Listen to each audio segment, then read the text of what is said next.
कर्नाटक में 5 महीने पहले ही चुनाव हुए थे। राज्य में कांग्रेस की सरकार बनी और बीजेपी की सत्ता से विदाई हो गई। और सिर्फ विदाई ही नहीं हुई बल्कि उसकी जबरदस्त हार भी हुई थी। पार्टी की सीटें करीब आधी ही रह गई थी।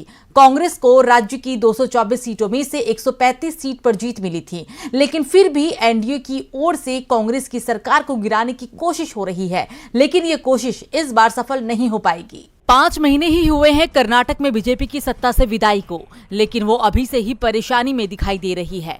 कांग्रेस के प्रदेश अध्यक्ष और deputy CM DK Shivakumar कई बार दावा कर चुके हैं कि बीजेपी राज्य में ऑपरेशन लोटस शुरू कर चुकी है, लेकिन कांग्रेस के विधायक इस बार पूरी मजबूती के साथ उसके साथ डटे हुए हैं। बीजेपी का ऑपरेशन लोटस इस बार कामयाब नहीं होगा।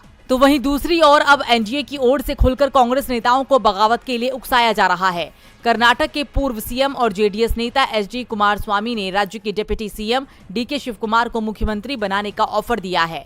उन्होंने कहा कि अगर डीके शिव कुमार हमारे पास आते हैं तो हम उन्हें सीएम बनाएंगे। जेडीएस के 19 विधायक कुमारस्वामी का समर्थन करेंगे। इसके साथ ही उन्होंने ये भी संकेत दिए हैं कि बीजेपी के भी विधायक डीके का समर्थन करेंगे, लेकिन deputy CM DK Shivakumar ने कुमारस्वामी के दावे को पूरी तरह से खारिज कर दिया है। उन्होंने कहा, कांग्रेस नेताओं ने एकजुट होकर चुनाव लड़ा था। मुझे सीएम बनने में कोई जल्दी नहीं है। पार्टी नेतृत्व या किसी और से मैंने ऐसी कोई मांग नहीं की है। हाईकमान ने जो भी कहा है हम उसका पालन कर रहे हैं।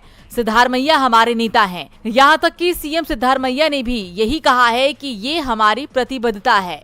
शिव कुमार ने उल्टा बीजेपी पर ही तंज कसते हुए कहा कि बीजेपी में खींचतान चल रही है, वे अपने नेता तक नहीं चुन पा रहे हैं। देश में शायद ही ऐसा कोई राज्य हो कि जहां चुनाव के 6 महीने बाद में कोई पार्टी अपने दल का नेता तक नहीं चुन पाए।